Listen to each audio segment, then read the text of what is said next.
За чамдар нэг юм юу гарсан байна? Шинжлэх найрамд чинь жоохон эргэлзээтэй зүйл гарсан байна. Энд дээр нэг ховь үйл эрүүлгүүдийн нууцлал гэж байдаг хгүй. Гарч байгаа чи гарч байдаг хгүй. Тэгэхээр яах ёстой вэ гэхээр төгөөд хайж хамаатан биш. Гэр бүлийн чи хүн биш. Эцэг эх чинь биш. Тийм учраас төөгөө гарч. Тэгээд дуудангууд ирээд байгаа юм зэ. За сифлис гэдэг маань ингэ гэсэн үг л бэ. За сифлис гэсэн гэж шүү. Сифлис. Ард бильярдсан дорсон уу? Гэрүүлээс гадуур гэсэн үг. Орж байгаагүй юу? Одоо жишээлбэл бэлгэвчүүн секс хийсэн зүйл байгаа юу? Сифлис гэдэг маань юу гэсэн үг вэ гэхээр тэмбүү байна, илэрсэн байна гэсэн үг байхгүй юу? Тийм зүйл байхгүй юу? Эхнэр чинь байгаа те? Эхнэр л байна шүү дээ. Тэгэхээр эхнэрд чинь бас уучлаарай. Бас тиймэрхүү юм гэж.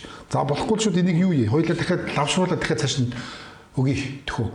Одоо яаралтайгаар энэ гарчиж байгаа байхгүй та нар өөрсдөө яаралтай гэж бодоод тестээр үзсэн байна. Цаашаа лабораторийн шинжилгээ дахиад өгье төхөө. Чи юу гэж бодож байна? Би бол тэмийг гэж үзсэн. Юунд юм гэж? Тэнгүүд нь чи гадагшаа чи явж чадахгүй шүү дээ. Энэ дээр чи би тэгэхээр чин яг л яах хэрэгтэй вэ? Нэг чинь бичиж штэ. Тэгэхээр чин чи гадагшаа явахгүй шүү дээ. Тэнгүүдээ хүн гадагшаа явж үзсэн тийм юм бол байх. Бэлгүй яа. Чи сандраад байгаа юм уу?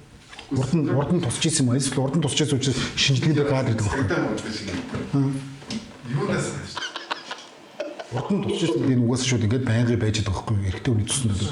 Тэгвэл нэг тийм сандраад тах зүйл биш шүү дээ. Идэгдэл хэн чамаагүй усч л явж байдаг. Нэвтрүүлэг шүү бомаа одоо тэгээд дахиад бас нөгөө юу шиг бүтлэн бөксөөр нэрэхлээ дооноо зүгээр чадж байгаа шүү. Хэдэн удаа унтчихсэн бэ? 8